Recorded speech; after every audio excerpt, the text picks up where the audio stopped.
given me an opportunity to this place to present our work on a specific area, the nanoparticulate drug delivery system for modified tissue distribution and better cancer chemotherapy.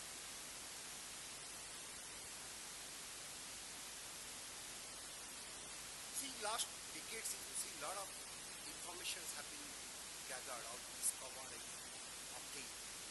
So new insight of diseases, that intricacies of the disease mechanism, etc., has very much helped us. And also advancement in the pharmacokinetic studies, last several years, development of various ways in going for pharmacokinetic study has really made the drug delivery is different, but at the same time, it is also an opportunity, because this is helping for a better delivery system. Selective delivery can be made better efficacy. If you can make a selective delivery, efficacy can be better. And nanotechnology has helped in improving the drug delivery system. I think this picture, all of you seen some book or other book in a form. If you see the basic problem, the drug is absorbed, but after coming to the systemic circulation, it is supposed to go to side action, but it also goes to the other sides. And this other side is the problem, because sometimes the side effects or toxicities are in these places. Further, there is a drug metabolism, there is a elimination. So this part, as well as distribution to this, is a real problem in a better therapeutic efficacy, because always we are facing some side effects or some toxic effects. Particularly in a cancer chemotherapy, this is a very, very big problem. I think all of you are aware about it. So people are working that how this can be made that so the drug goes only to the site of action. Even it goes to other places, it should not be creating any problem or should not be able to produce the side effects or toxic effects. Can this be also modified so that the drug remains in the circulation or in the body for a longer period of time? So challenge is selective distribution, retaining in the body for a longer period of time. So the same dose can give me a longer therapeutic efficacy, so that frequency of administration can be decreased, dose can be decreased, and better efficacy can be obtained. So nanotechnology opened up in various areas, engineering and biotechnology, medical science, everywhere. The pharmacy professionals cannot be also behind. So they also started using the nanotechnology or nanoscience in various areas of pharmacy. So I am only listing here some of the important aspects which is as a pharmaceutics person can use the nanotechnology, where it can be beneficial.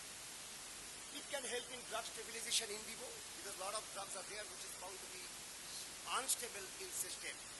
So nanotechnology or nanoparticulate system can help in stabilization in vivo. It can facilitate the absorption, better availability, enhance pharmacokinetics. Enhance pharmacokinetics, when I say longer duration of stay in the body, specific distribution, these are possible. Controlled delivery, controlled drug release for the increased therapeutic effectiveness is possible. Drug targeting to a specific organ or tissue, modulation of the spatial drug distribution or selective distribution is possible.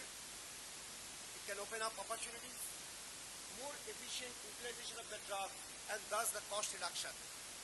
If the same dose can give me longer duration of action, my cost is going to be lesser. Improve patient compliance and thus better quality of life. That is the most important part.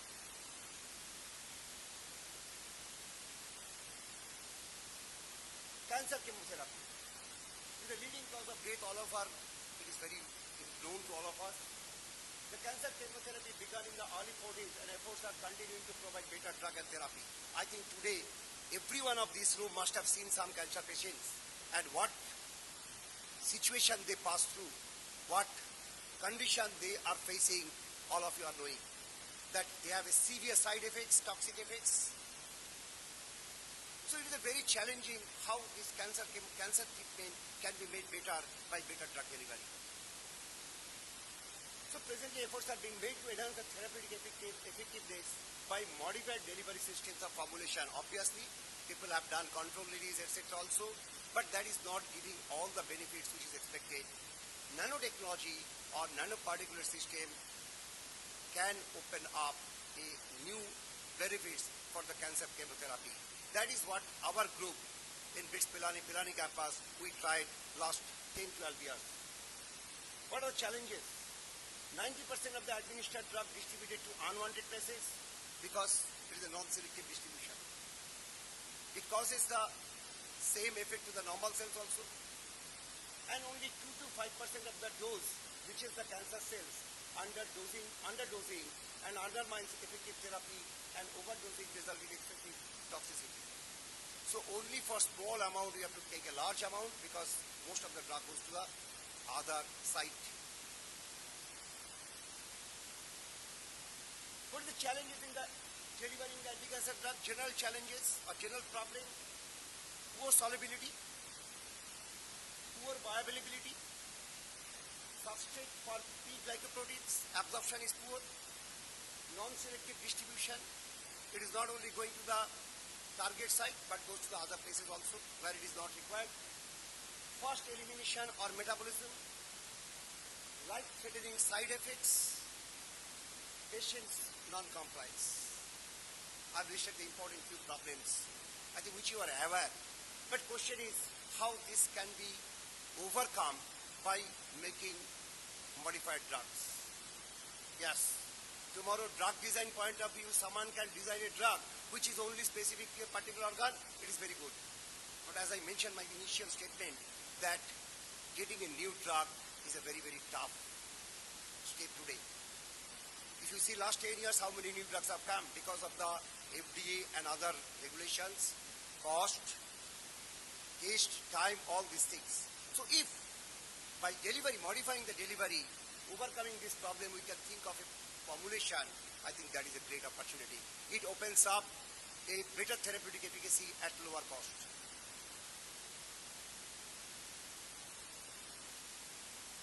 What can be the benefits of nanoparticulate system in cancer?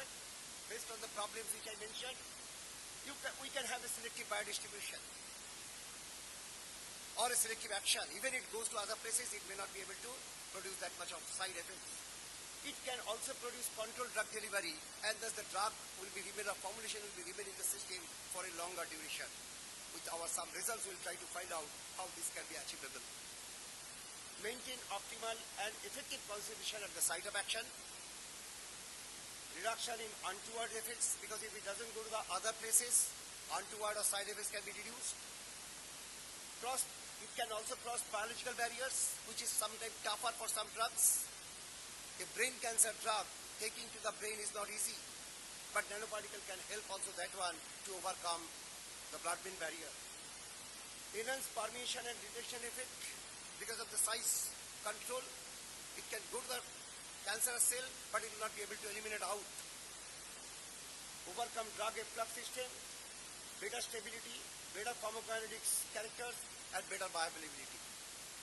With this assumption, we try to work on some nanoparticulate system for few drugs. I'm going to present in summary for the 2 drugs which we have worked in our laboratory.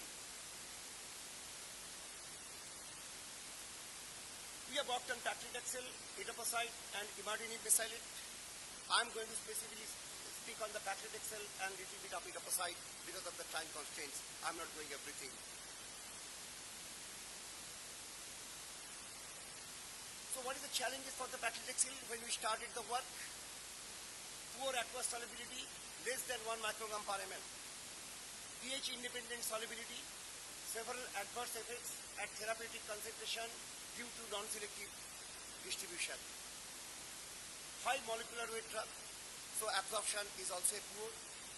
You'll see fine. The oral bioavailability is less than 10%. It's a big challenge. That's why it is being mainly by intravenous. That too also not in aqueous media in a different solvent system.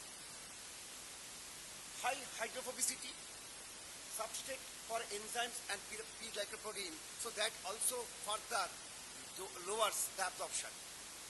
So if we see these are the challenges apart from the pharmacokinetic properties of elimination and metabolism, we thought probably some of these things can be solved and overcome by making nanoparticles. So our group worked on that one. So what we did basically, preparation and optimization of nanoparticles, optimization of various processes, characterization of the nanoparticles, we did in vitro drug release, then stability of the prepared formulations on shelf-life stability, biodistribution study and pharmacokinetic studies, in vitro cytotoxicity studies, as well as some pharmacodynamic study where we use this drug for treating induced liver cancer. Obviously, I cannot present all the data here. I'll try to make an abstract form in the 25 minutes of presentation. Little information of paclitaxel. It is promoting the formation of the microtubules and stabilizing the microtubules. Molecular weight you can see is a little high, 850 G. Solubility profile, highly lipophilic, insoluble in water, and therapeutic action. It is found to be highly useful against breast, ovarian, lung, liver, and several other tumor types. So we took this drug to basically target for the liver cancers. So liver basically our target, but today I tell you with my little bit experience we can say that it is possible I'm looking at the future, a same anti-cancer drug can be possibly modified to different distribution using by different polymers or mixture of polymers or different techniques. It is possible to have a different distribution character by using different polymers.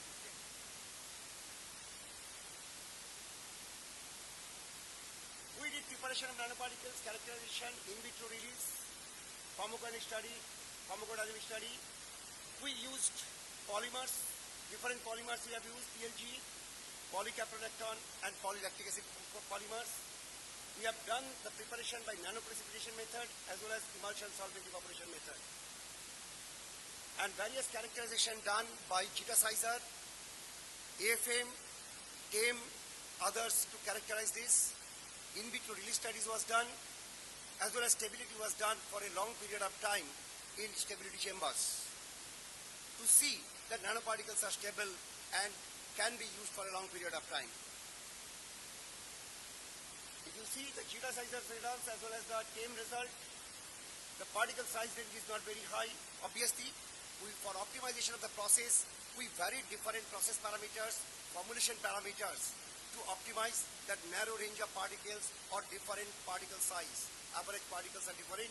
So some of the results I have shown it here of the Gita-Sizer as well as TAME. These are the AFM pictures of some of the nanoparticles of using different polymers where it produced different particle size or particle size range.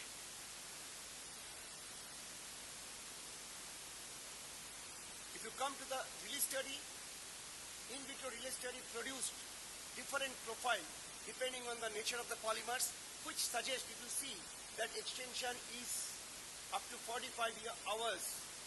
Even some cases it is a more than 60 hours, even 60 hours it has not completely released.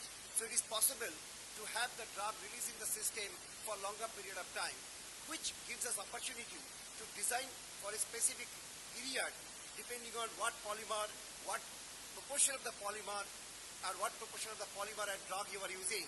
Various parameters are there. So we found out the role of each parameters, how it plays role on the particle size and particle size distribution as well as the release profile. Based on this release profile, we have selected some of the formulation using different polymers for the further pharmacokinetic and pharmacodynamic study.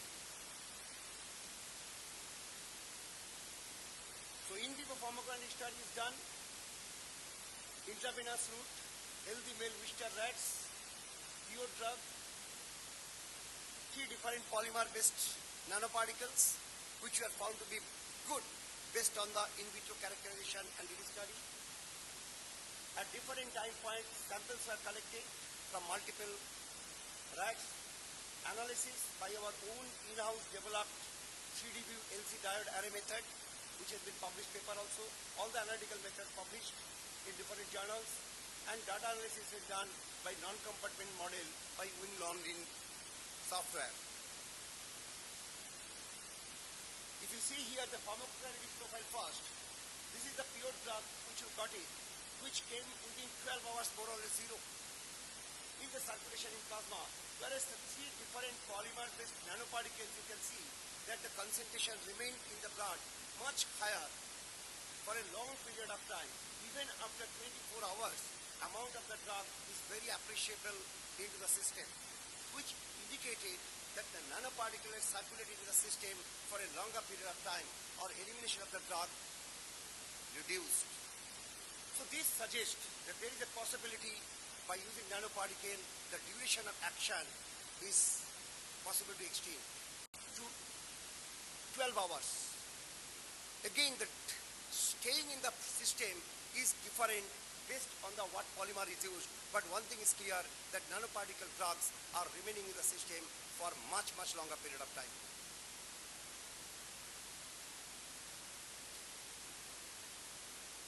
We did in vitro cytotoxicity study also to find out the cell uptake as well as cell destruction. So we use MCF7 cancer cells line using MTD assay, samples negative control, positive control, and practically loaded PCL, PLGA, and PLA nanoparticles, and also commercial formulation. Different concentration we used, kept for different time. What we found that IC50 is different. IC50 all of you are aware. So IC50 is found to be different for the commercial product. If I take a particular 24-hour incubation period, it is close to 20 minutes, 20 microgram per ml concentration. Whereas for the nanoparticles, it is from 10 microgram per ml to 14.30 microgram per ml, which indicates that cell uptake is enhanced due to nanoparticles, because IC50 value has been decreased. So the effective death happened much at lower concentration because cell uptake has been improved. But obviously, in different incubation period, we found a different concentration. When we did the pharmacodynamic study, hepatocellular carcinoma model was used in a rat. This was chemically induced to Easter rats by intraperitoneal injection of then DEN, is the standard method, to the rats. And then we had a several batches, normal saline, paclitaxel pure drug, Taxol formulation, marketed formulation, and 3 nanoparticles. So each group were given alternative day the injections, and the survival of the animals were studied for different cases. If you see here, the normal cases, no treatment cases, it is died within 40, all the animals were died in 40 days. Whereas the paclitaxel solution has enhanced it only to 73 days. It is a MST, it is a mean survival time. Whereas in the market product, it is 77, not much of difference between the solution. And nanoparticle cases, you can see different nanoparticles, it has increased to 97 days to 124 days, depending on what polymer-based nanoparticle it is, which suggests that the survival of the animals has been enhanced drastically due to nanoparticle systems in comparison to simple solution or the market product. Please keep in mind that the dose were all equivalent. That is, amount of paclitaxel has maintained same for each set of study, but amount of nanoparticles may be different because depending on the polymer, how much is present there. We calculated mean as well as the maximum also. You can see maximum value if I go also, for this case 40, for the pure drug and the market product 80 and 84, other cases 100 to 98 on 131. So PLA-based nanoparticles has given the maximum survival of 131 from, if I go pure drug, is 80. So which indicated there is a very good possibility of enhancing the survivability of animals by making the nanoparticles. It is giving us the opportunity that we can make the nanoparticles. There is a further opportunity to enhance it also further, which shows that the drug is selectively going to the liver, taken up, but the other part of the body, it is going much less. So from the same dose, more drug is coming to the liver and giving the better efficacy and survivability term. We also studied the liver weight to experimentally see that what happens to the liver weight as the treatment goes on. We did that study also. We found it that in the case of paclitaxel, then again the nanoparticle cases, it is giving the normal weight, revival back to the normal weight of the liver, whereas other cases, it did not come back to normal. So if you see, this is the PCL nanoparticles, PLGA nanoparticles, you can see, and as well as PLA nanoparticle, and this is the control. So the weight of the liver has reverted back to the normal weight because of the treatment with the nanoparticles, which indicates the treatment is going to be better because of the nanoparticle system. I'm not discussing that one. I'll just show you a little more, 2 minutes I had, that what we found it in the etoposite. This is the etoposite. We worked also on that one. Only summary result I'm trying to show you. These are nanoparticle pictures of AFM. We did tumor implantation and development by Dalton's pneumonia solid tumor. Tumor cells were injected subcutaneously. Tumor volume after 10 days of implantation is about 1 centimeter cube. Preparations were injected intravenously to the tail vein, but this is done by the radioactive ligand taking. Technetium was linked for a separate study. We used that system, and then we did the biodistribution study in different organs and tissues after separating the organs and then estimating the drug there. I'll just show the result. If you see, in case of blood, this is the pure drug and this is the nanoparticle. So it shows the nanoparticles remaining in the blood is much, much more. That is possible only when the distribution profile changes. That means instead of going to the tissues, it is more remaining in the blood. And if you see the decline over the hours, it is at 1 hour, 4 hours and 24 hours. You can see the pure drug is how quickly it is distributed. After 24 hours, nothing is there. Whereas nanoparticle cases, it is much, much higher at the beginning, and also it is declining much slower. That's why even after 24 hours, a very appreciable amount of drug is still present in the blood. We did similarly studying the liver, spleen, and tissue of tumor uptake. The particular tumor uptake also we estimated by taking out the tumor, and we find it. You see here spleen, the pure drug is going more, but the nanoparticle is very, very less amount. So which indicates that the nanoparticle is going to the spleen is very less. We found also the liver it is going less, heart it is going less, which indicates that etoposite nanoparticles distribution is totally changed from the pure drug. More drug is going to the some organs, but very less amount is going to the liver, heart, which is a site of side effects and toxicity. Tissue uptake also, if you see, that tumor uptake, pure drug is much, much less, but the nanoparticle is much, much more, and it is increasing as it moves to 4 hours. So the tumor uptake of the nanoparticles is increased up to 4 hours, then it started declining.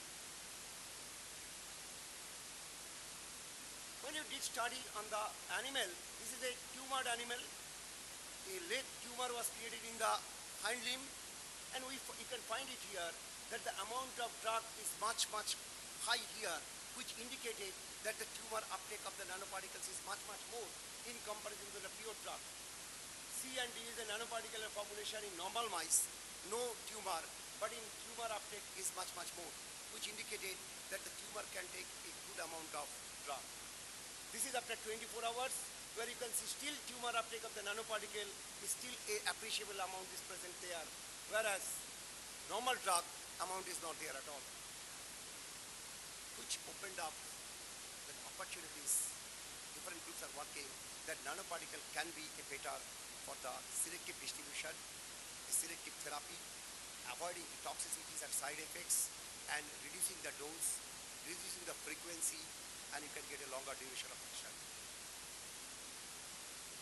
25 minutes I'm closing on that way.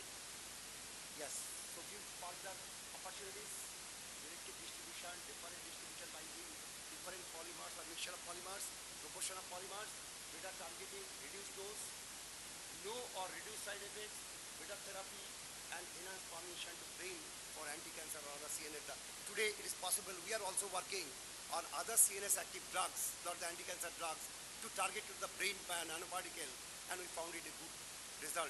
Probably some other time I'll be able to present that. I cannot finish without showing my BITS Pilani 4 campuses. This is a mother campus. I worked 28 years there. My laboratory is this side of the building. And just last year I moved to Dubai campus, which is this one. Obviously, a lot of greeneries are there. This is a little old picture. I am director of this campus now for 1 year. We have another campus in Goa, another in Hyderabad. These are my students, present students doing PhD with me. 2 of them are here also present in this conference. They have papers. This is my laboratory, one laboratory. Some other laboratories are also there, where instruments are there. I obviously acknowledge my doctoral students and company who has sponsored these projects, funded the projects, provided the drugs. And this is a temple which is just behind our academic building of Pilani, blessing us always. And I invite all of you sometime to visit our Pilani campus or Dubai campus anytime. Thank you. I think I have finished.